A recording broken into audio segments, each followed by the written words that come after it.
प्रधानमंत्री नरेंद्र मोदी ने की 2070 तक भारत में कार्बन उत्सर्जन में नेट जीरो का लक्ष्य हासिल करने की घोषणा। ग्लासगो में COP26 सम्मेलन में हुए शामिल।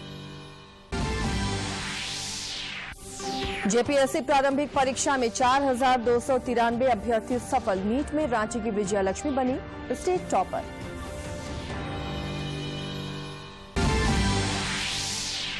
राज्यपाल रमेश बैस ने की विश्वविद्यालयों के शैक्षणिक और प्रशासनिक कार्यों की समीक्षा। समयबद्ध काम करने का दिया निर्देश।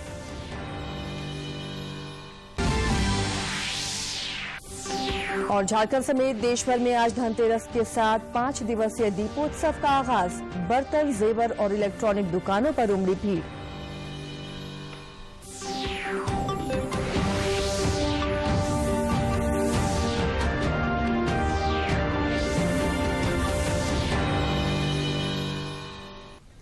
नमस्कार, खबरें झारखंड में आपका स्वागत है। मैं हूं आसिया और समाचारों में आगे बढ़ने से पहले ये संदेश। देश ने कोविड टीकाकरण अभियान के अंतर्गत 100 करोड़ टीके लगाने का लक्ष्य हासिल कर इतिहास रच दिया है। इस महत्वपूर्ण कार्य में योगदान करने वाले चिकित्सकों, नर्सों और अन्य स्वास्थ्य कर्मियों का दूरदर्शन अभिनंदन करता है। इसके साथ ही हम आपको सतर्क भी करना चाहते हैं कि कोविड अभी समाप्त नहीं हुआ है। आप सभी से हमारी अपील है कि यथाशीघ्र दोनों टीके लगवाएं और अन्य लोगों को भी टीके लगवाने के लिए प्रेरित करें। त्योहारों के समय कृपया इन 3 आसान उपायों का पालन अवश्य करें। मास्क लगाएं, 2 गज की सुरक्षित दूरी बनाए रखें, बार बार हाथ धोएं और चेहरा साफ रखें। कोविड से संबंधित जानकारी और मार्गदर्शन के लिए राष्ट्रीय हेल्पलाइन काम कर रही है। इनके नंबर हैं 011-2397-8046 और 1075। इसके अलावा राज्य हेल्पलाइन नंबर 104 डायल कर समस्या का त्वरित समाधान लिया जा सकता है। और अब समाचार विस्तार से। भारतवर्ष 2070 तक शून्य कार्बन उत्सर्जन का लक्ष्य हासिल कर लेगा। वर्ष 2030 तक अनुमानित कार्बन उत्सर्जन में से 1 अरब टन की कमी की जाएगी। ब्रिटेन के ग्लासगो में COP26 शिखर सम्मेलन में प्रधानमंत्री नरेंद्र मोदी ने राष्ट्रीय वक्तव्य प्रस्तुत करते हुए कहा कि भारतवर्ष 2030 तक गैर जीवाश्म ऊर्जा क्षमता 500 गीगावाट कर देगा और अपनी 50% ऊर्जा आवश्यकताओं की पूर्ति नवीकरणीय ऊर्जा से करेगा। मंथन के बीच मैं भारत की ओर से इस चुनौती से निपटने के लिए 5 अमृत तत्व रखना चाहता हूं। पंचामृत की सौगात देना चाहता हूं। पहला, भारत 2030 तक अपनी नॉन फोसिल एनर्जी कैपेसिटी को 500 गीगावाट तक पहुंचाएगा। दूसरा, भारत 2030 तक अपनी 50% एनर्जी रिक्वायरमेंट रिन्यूएबल एनर्जी से पूरी करेगा। तीसरा, भारत अब से लेकर 2030 तक के कुल प्रोजेक्टेड कार्बन एमिशन में 1 बिलियन टन की कमी करेगा। चौथा, 2030 तक भारत अपनी अर्थव्यवस्था की कार्बन इंटेंसिटी को 45% से भी कम करेगा।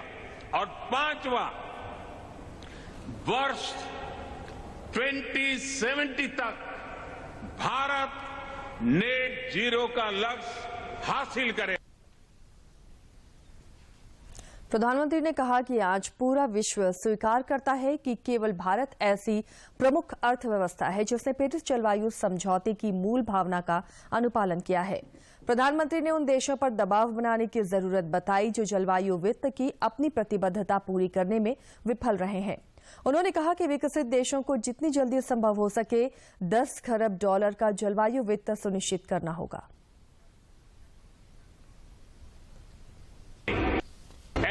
LIFE यानी लाइफस्टाइल फॉर एनवायरमेंट। आज जरूरत है कि हम सभी लोग एक साथ आकर कलेक्टिव पार्टिसिपेशन के साथ लाइफस्टाइल फॉर एनवायरमेंट यानी लाइफ को एक अभियान की तरह आगे बढ़ाएं। ये एनवायरमेंटल कॉन्शियस लाइफस्टाइल का एक मास मूवमेंट बन सकता है। आज आवश्यकता है माइंडलेस और डिस्ट्रक्टिव कंजम्पशन के बजाय माइंडफुल और डेलिबरेट यूटिलाइजेशन की। ये मूवमेंट एक साथ मिलकर ऐसे लक्ष्य तय कर सकता है जो डाइवर्स एरिया जैसे fishing, agriculture, wellness, dietary choices, housing, packaging, hospitality, tourism, clothing, fashion, water management और एनर्जी जैसे अनेक सेक्टर्स में एक क्रांतिकारी बदलाव ला सकता है। प्रधानमंत्री नरेंद्र मोदी ने कहा है कि जलवायु परिवर्तन की वैश्विक समस्या को लेकर अब तक हुए विचार विमर्श में अनुकूलन को उतना महत्व नहीं दिया गया है जितना रोकथाम के उपायों को। ब्रिटेन के ग्लासगो में संयुक्त राष्ट्र जलवायु परिवर्तन संधि में शामिल देशों के महत्वपूर्ण विचार विमर्श में कार्रवाई और एकजुटता सत्र को संबोधित करते हुए श्री मोदी ने कहा कि भारत की तरह जलवायु अधिकांश विकासशील देशों के कृषि क्षेत्र के लिए बड़ी चुनौती है।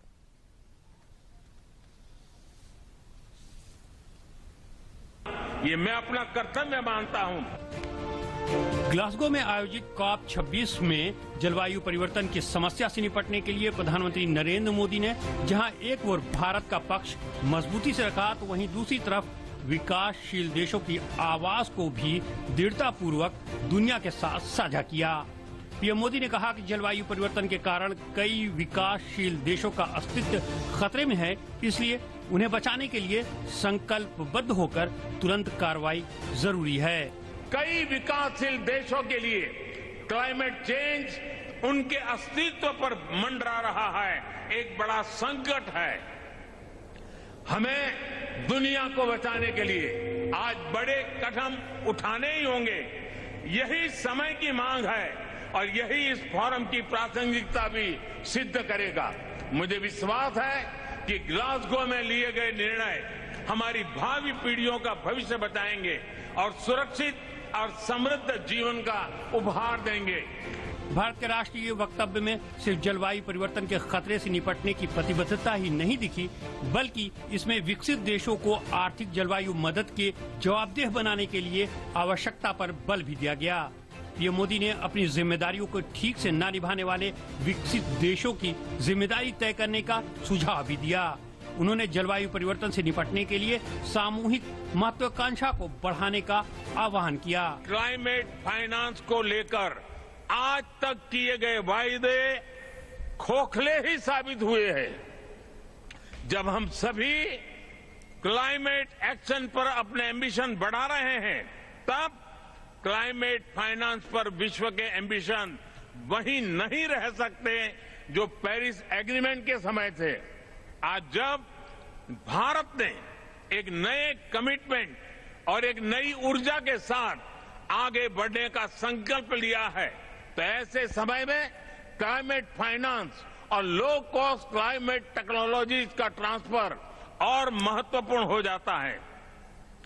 भारत की अपेक्षा है कि विकसित देश जल्द से जल्द $1 ट्रिलियन का क्लाइमेट फाइनेंस उपलब्ध कराएं। प्रधानमंत्री नरेंद्र मोदी ने G20 शिखर सम्मेलन में भी जलवायु न्याय की आवश्यकता पर जोर देते हुए विकासशील देशों की आवाज उठाई। जलवायु परिवर्तन को अपना दायित्व बताते हुए पीएम ने कहा कि जलवायु न्याय को ग्लासगो में भारतीय मूल के लोगों ने प्रधानमंत्री नरेंद्र मोदी के नेतृत्व की जमकर सराहना की।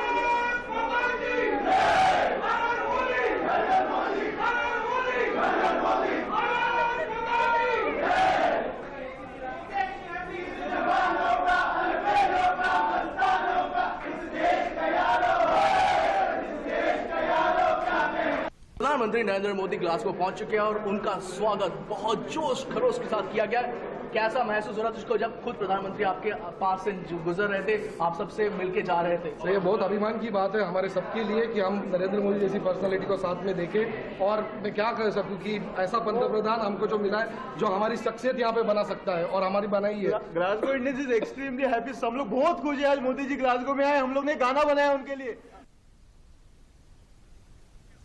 प्रधानमंत्री नरेंद्र मोदी ने कल ग्लासगो में COP26 शिखर सम्मेलन से अलग ब्रिटेन के प्रधानमंत्री बोरिस जॉनसन से मुलाकात की। श्री मोदी ने श्री जॉनसन को संयुक्त राष्ट्र जलवायु परिवर्तन संधि में शामिल देशों के 26वें शिखर सम्मेलन के सफल आयोजन के लिए बधाई दी। बैठक के दौरान दोनों देशों के प्रधानमंत्रियों ने वर्ष 2030 की कार्य योजनाओं के कार्यान्वयन की समीक्षा की।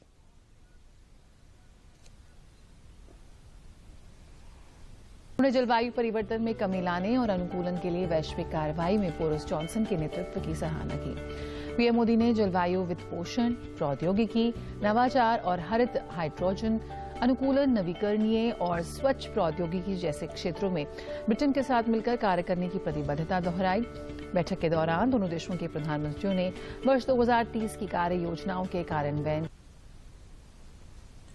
झारखंड लोक सेवा आयोग जेपीएससी ने 4 सिविल सेवा प्रारंभिक परीक्षा का रिजल्ट जारी कर दिया है, जिसमें 4,293 अभ्यर्थी सफल घोषित किए गए हैं। 252 पदों पर नियुक्ति के लिए प्रारंभिक परीक्षा इस वर्ष 19 सितंबर को ली गई थी। इस परीक्षा में कुल 3,93,327 अभ्यर्थी शामिल हुए थे। राष्ट्रीय पात्रता सह प्रवेश परीक्षा नीट के परिणाम घोषित कर दिए गए हैं। हैदराबाद की मृणाल कुट्टेरी ने 100% अंक हासिल किया और वे 720 अंकों के साथ पहले स्थान पर रहे। दूसरे स्थान पर दिल्ली के तन्मय गुप्ता जबकि कृतिका नायर ने तीसरा स्थान हासिल किया। राष्ट्रीय परीक्षा एजेंसी द्वारा परिणाम घोषित करने के साथ ही अब देश भर के मेडिकल कॉलेजों में दाखिले शुरू हो जाएंगे। इधर रांची की Vijaya Lakshmi all India rank 197 हासिल कर झारखंड टॉपर बनी है।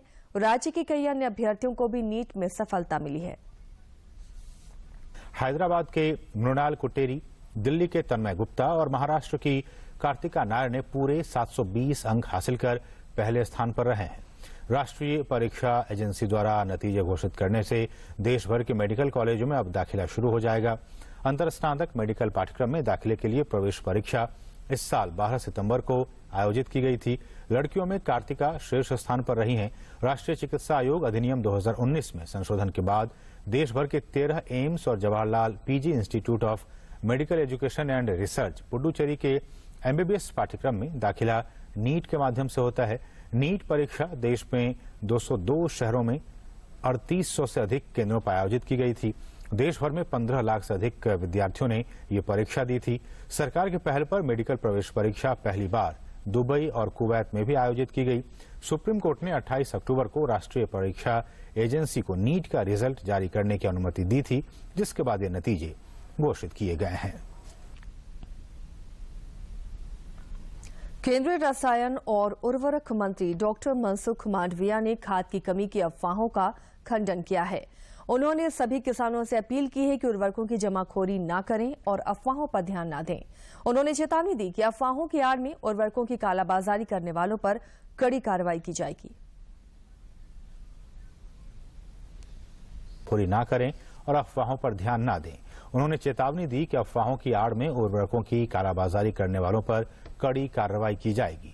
मनसुख मांडविया ने कहा कि देश में खाद की उपलब्धता को लेकर सोमवार को मंत्रालय के अधिकारियों के साथ समीक्षा बैठक की गई है। उन्होंने बताया कि नवंबर के लिए राज्यों की ओर से खाद और डीएपी की मांग को पूरा करने की योजना बना ली गई है। इससे रबी फसलों की बुआई में किसानों को डीएपी और खाद की कमी नहीं होने दी जाएगी। झारखंड समेत देश भर में आज से हर घर दस्तक टीकाकरण अभियान शुरू हो रहा है। इसके तहत अब कोरोना वैक्सीन नहीं लगवाने वाले लोगों को पहले और टीके का पहला डोज ले चुके लोगों को दूसरा डोज देने के लिए प्रेरित किया जाएगा। टीके की दूसरी खुराक देंगी। देश में अभी लगभग 12 करोड़ लोग ऐसे हैं जिन्हें कोविड टीके की दूसरी खुराक लगनी बाकी है। इसके साथ ही ऐसे लोगों को भी वैक्सीन लगाई जाएगी जिन्होंने अभी तक पहली वैक्सीन भी नहीं लगाई है। केंद्र सरकार कोरोना महामारी के खात्मे को लेकर लगातार टीकाकरण अभियान चला रही है। कोरोना टीकाकरण अभियान के तहत देश में अब तक 106.79 करोड़ से अधिक टीकों की खुराक दी जा चुकी है। साथ ही अब तक देश में 78% पात्र आबादी को कोविड रोधी पहला टीका और 35% लोगों को दोनों टीका लगाया जा चुका है। कोरोना टीके बनाने वाली कंपनियां केंद्र सरकार को नवंबर महीने में 30 करोड़ कोविड टीके मुहैया करवाएगी। देश में कोविड के खिलाफ जारी जंग में टीकाकरण अभियान तेज गति से चल रहा है। केंद्रीय स्वास्थ्य मंत्रालय के अनुसार देश में कोविड टीकाकरण का आंकड़ा 106 करोड़ 85 लाख को पार कर गया है। के बीच कोविड महामारी के खिलाफ सबसे कारगर हथियार के तौर पर शुरू किए गए टीकाकरण अभियान के तहत देश में अब तक 106.85 करोड़ से अधिक टीकों की खुराक दी जा चुकी है।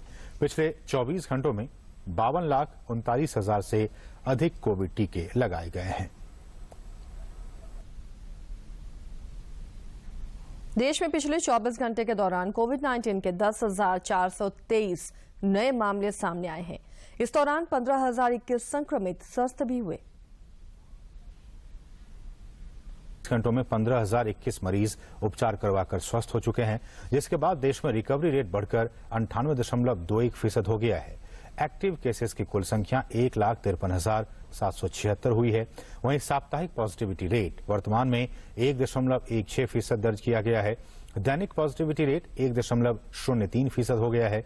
देश में कोरोना संक्रमण की जांच क्षमता में भी काफी वृद्धि हुई है। देश भर में अब तक कुल 61 करोड़ से अधिक नमूनों का परीक्षण किया गया है। इधर झारखंड में कोरोना संक्रमण के मामले में निरंतर गिरावट दर्ज की जा रही है। पिछले 24 घंटे में राज्य में 7 नए संक्रमित मिले, जबकि 18 मरीज स्वस्थ हुए। राज्य में सक्रिय मरीजों की संख्या घटकर 97 रह गई है। इधर झारखंड में अब तक 2 करोड़ 5 लाख से अधिक लोगों को कोविड रोधी टीके लगाए जा चुके हैं, जिसमें 1 करोड़ 49 लाख 87 हजार से अधिक लोगों को पहला डोज और 55 लाख 86 हजार से ज्यादा लोगों को दोनों डोज लग चुके हैं।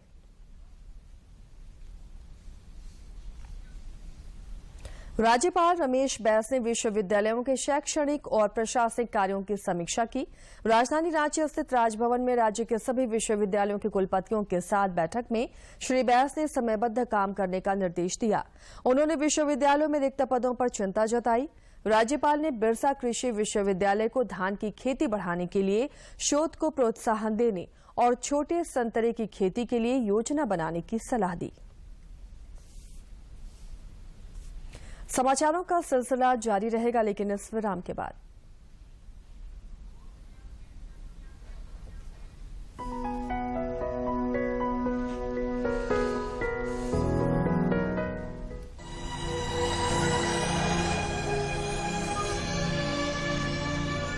अरे कहाँ जा रहे हो तुम लोग? अस्पताल। अरे तो फिर इसकी क्या जरूरत है? ममता वाहन क्यों नहीं बुलाते? ममता वाहन? हाँ, अरे सूचित करने की देर है। प्रसव पीड़ा से पीड़ित माता के लिए वाहन तुरंत दौड़ा आएगा और इसे तुरंत प्राथमिक स्वास्थ्य केंद्र पहुंचाएगा और अगर जरूरत पड़ी तो बड़े अस्पताल भी ले जाएगा और प्रसव के बाद सुरक्षित वापस घर पहुंचाएगा और वो भी बिल्कुल निशुल्क। ऐसा? हाँ। ममता वाहन से सदा तत्पर, बढ़कर लें खोज खबर।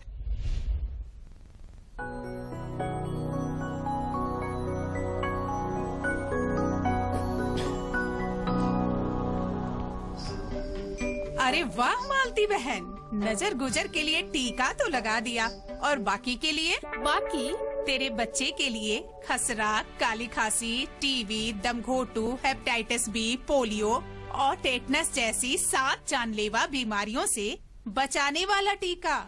मकीरी टीका लगेगा कहाँ दीदी? अरे अपने प्राथमिक स्वास्थ्य केंद्र एवं आंगनबाड़ी केंद्रों में यह सुविधा उपलब्ध है। तो अभी ये चले? हाँ हाँ, क्यों नहीं। समय से टीका, काम है अच्छा, आंगन में खेले हंसता बच्चा।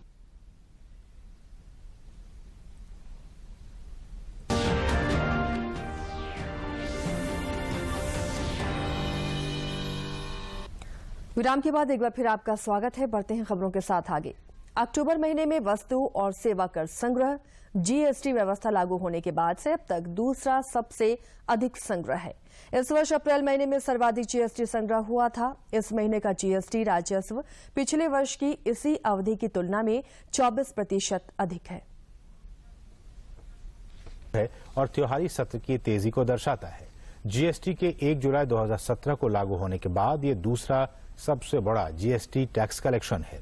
वित्त मंत्रालय के बयान के मुताबिक अक्टूबर 2021 में सकल जीएसटी राजस्व 1,30,127 करोड़ रुपए रहा, जिसमें सीजीएसटी 23,861 करोड़ रुपए, एसजीएसटी 30,421 करोड़ रुपए, आईजीएसटी 67,361 करोड़ रुपए और उपकर 8,484 करोड़ रुपए, माल के आयात पर एकत्रित 699 करोड़ रुपए सहित ये टैक्स कलेक्शन है। झारखंड समेत देश भर में धनतेरस के साथ ही 5 दिवसीय दीपोत्सव आज से शुरू हो गया है। धनतेरस पर धन के देवता कुबेर और भगवान धनवंतरी की पूजा की जाती है। धनतेरस को लेकर राजधानी रांची समेत राज्य के तमाम जिलों में बर्तन, जेवर और इलेक्ट्रॉनिक्स की दुकानों पर लोगों की भीड़ उमड़ पड़ी है। अब बात करते हैं धनतेरस की। जी हां, देश भर में आज धनतेरस के साथ 5 दिवसीय दीपोत्सव दीपावली की शुरुआत हो रही है। धनतेरस पर धन के देवता कुबेर और धन्वंतरी जी की पूजा की जाती है। धनतेरस पर खरीदारी का भी विशेष महत्व है। बर्तन से लेकर सोने चांदी एवं इलेक्ट्रॉनिक्स की दुकानों पर आज ग्राहकों की भीड़ से बाजारों की रौनक और बढ़ जाएगी। बाजारों में चहल पहल काफी बढ़ गई है। शहर से लेकर कस्बों के बाजार भी गुलजार हैं।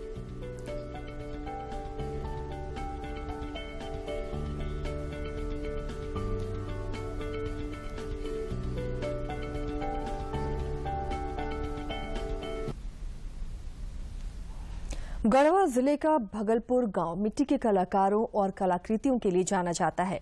यहाँ के अधिकांश लोग मिट्टी के बर्तन बनाने का काम करते हैं। दीपावली पर इन्हें अच्छी आमदनी की उम्मीद है।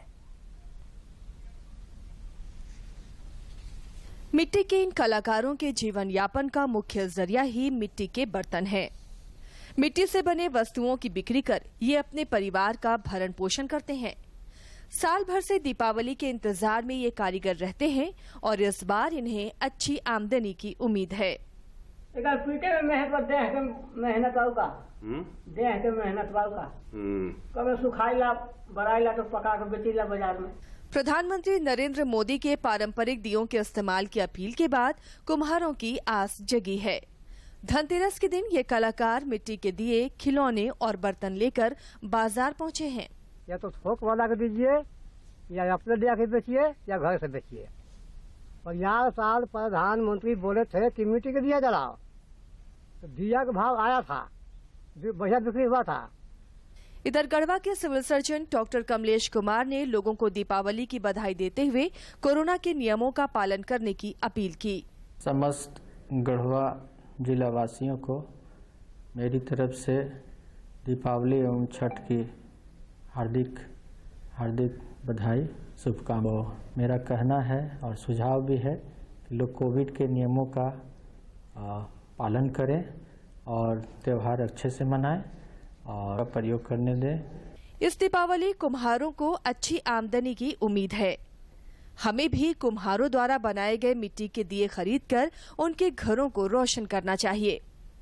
गढ़वा से विजेंद्र तिवारी की रिपोर्ट। उत्सवों में दीपावली की एक खास जगह है और दीपावली को खास बनाते हैं जगमगाते दिए।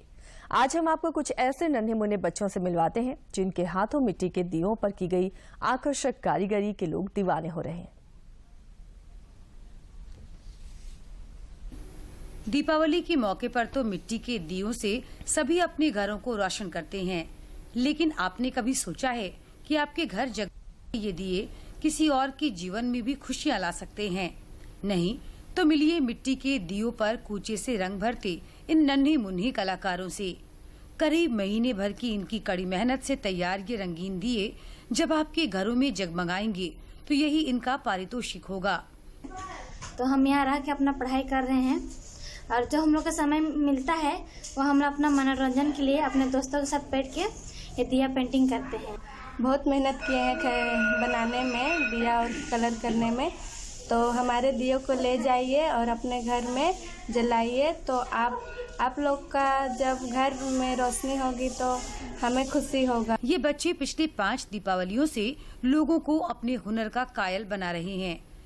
दीपावली के दिनों में ये शहर के कुछ खास जगहों पर स्टॉल लगाते ही हैं। इन खूबसूरत दियों को चाहने वाले इनका पता भी ढूंढ ही लेते हैं। अभी दीपावली का समय है और सभी बच्चे हैं यहाँ पर हर एक्टिविटी से जुड़ करके काम कर रहे हैं और दीपावली के समय दिया बहुत स्पेशल होता है। दरअसल ये बच्चे बेसहारा और निर्धन परिवारों के हैं, जिनके चहुमुखी विकास की जवाबदेही रांची की एक संस्था आशा ने ली है। संस्था के फाउंडर अजय जायसवाल लोगों से यहाँ आने और इन बच्चों का हौसला बढ़ाने की अपील करते हैं। और हमारे यहाँ बच्चे रहते हैं, आप सबसे आग्रह है आप हमारे सेंटर में आइए, बच्चों से भी मिलिए और बच्चों के अंदर जो टैलेंट छुपा हुआ है उसको निखारने का कोशिश करें। अभी हम लोग दिया बना रहे हैं, आप आए दिया खरीदें और बच्चों और हम सबका सहयोग करें। अपने हाथों के हुनर से ये बच्चे जिस तरह इन बेजान दियों में भी जान डाल रहे हैं वह काबिले तारीफ है। यह एक कोशिश है इन बच्चों के भीतर के हुनर को तराशने की, जिसका रंग बाद में और भी निखरेगा। रांची से अवधेश गौतम की रिपोर्ट। झारखंड समेत देश भर के विभिन्न हिस्सों में रहने वाले जनजातीय समाज की एक बड़ी आबादी के जीविकोपार्जन का मुख्य साधन वनोत्पाद है। इस लिहाज से केंद्र सरकार वनोपज के माध्यम से जनजातीय समाज की आय में बढ़ोतरी के प्रयास में जुटी है। इस दिशा में रांची स्थित वन उत्पादकता संस्थान निरंतर अनुसंधान और प्रशिक्षण के माध्यम से ग्रामीणों के आर्थिक सशक्तिकरण की दिशा में कार्यरत है। रांची स्थित वन उत्पादकता संस्थान के लैब में पौधे के टिश्यू और मिट्टी की उर्वरा शक्ति का अध्ययन कर रहे ये वैज्ञानिक न सिर्फ पेड़ पौधों की गुणवत्ता में निरंतर सुधार के लिए प्रयासरत हैं, बल्कि किसानों की आय बढ़ोतरी की दिशा में भी कार्यरत हैं। संस्थान के निदेशक डॉक्टर नितिन कुलकर्णी का कहना है कि वन क्षेत्र में रहने वाले ग्रामीणों और जनजातीय समाज को अच्छी प्रजाति की गुणवत्तापूर्ण पेड़ पौधे उपलब्ध कराकर उनकी आय में बढ़ोतरी की दिशा में लगातार प्रयास किया जा रहा है। संस्थान 1988 में जब एक फुल फ्लेजेड संस्थान बना, उसके बाद से कई और कार्य आ गए, लेकिन आज भी हम लोग लाह के प्रशिक्षण आदिवासियों के लिए हम लोग लगातार आदिवासी भाइयों के लिए करते हैं और उनको किस तरह से प्रयास करते हैं कि हम लोग ज्यादा से ज्यादा उनको प्रोत्साहित करें कि वे लाह उत्पादन करें और अपनी आजीविका का अतिरिक्त स्रोत बनाएं। ग्रीन गोल्ड के नाम से मशहूर बांस जन्म से लेकर मृत्यु तक का साथी है। केंद्र सरकार ने कुछ वर्ष पहले ही बांस को प्रजाति से घास की प्रजाति में शामिल कर लिया है ताकि लोगों की सभी कठिनाइयां दूर हो सके। हमारे ग्रामीण जो लोग हैं या जिनके पास भी अपनी जमीनें हैं, वो अपनी स्वयं की इच्छा से बांस को स्वयं की जमीन पर लगा सकते हैं और उनका ट्रांसपोर्टेशन भी कर सकते हैं, उनको बेच भी सकते हैं, क्योंकि अब ये वृक्ष प्रजाति नहीं रह गई है। देश भर में पिछले कुछ दशकों में जलवायु परिवर्तन का जिक्र करते हुए डॉक्टर कुलकर्णी ने कहा कि बारिश की मात्रा में कमी नहीं आई है, बल्कि पहले जितनी बारिश 3 महीनों में होती थी उतनी बारिश अब 1-1.5 महीने में ही हो जाती है, जिसके कारण बारिश का पानी ठीक तरीके से जमीन के अंदर नहीं जा पाता। जिसको हम लोग कहते हैं कि फॉरेस्ट फ्लोर है या जो जमीन है, अगर उस पर किसी प्रकार के वृक्ष नहीं रहेंगे, किसी प्रकार के पेड़ पौधे नहीं रहेंगे, उनका ह्रास हो जाएगा, तो जो भी बरसात का पानी होता है वो तेजी से बह जाता है। जलवायु पर पड़ रहे प्रतिकूल प्रभाव को रोकने के लिए नमामि गंगे की तरह ही देश भर की 13 प्रमुख नदियों के 5 किलोमीटर किनारे तक पौधारोपण का निर्णय लिया गया है। इसमें झारखंड 2 प्रमुख नदियां स्वर्णरेखा और दामोदर नदी शामिल हैं। इस परियोजना को लेकर डीपीआर बनाने और इसे मूर्त रूप देने की दिशा में कार्य निरंतर जारी है। रांची से कर्मवीर की रिपोर्ट। दूरदर्शन झारखंड पर पल पल की खबरों से जुड़े रहने के लिए आप हमारे social media platform Twitter, Facebook और यूट्यूब से जुड़ सकते हैं, क्योंकि खबरों से जितना बाखबर रहना जरूरी है उससे ज्यादा जरूरी है सटीक, संतुलित और निष्पक्ष समाचार। हमारा ट्विटर हैंडल और फेसबुक पेज है डीडी न्यूज झारखंड। आप हमें YouTube channel Jharkhand DD news पर भी देख और सुन सकते हैं। इस बुलेटिन में फिलहाल इतना ही, लेकिन चलते चलते मुख्य समाचारों पर एक बार फिर नजर।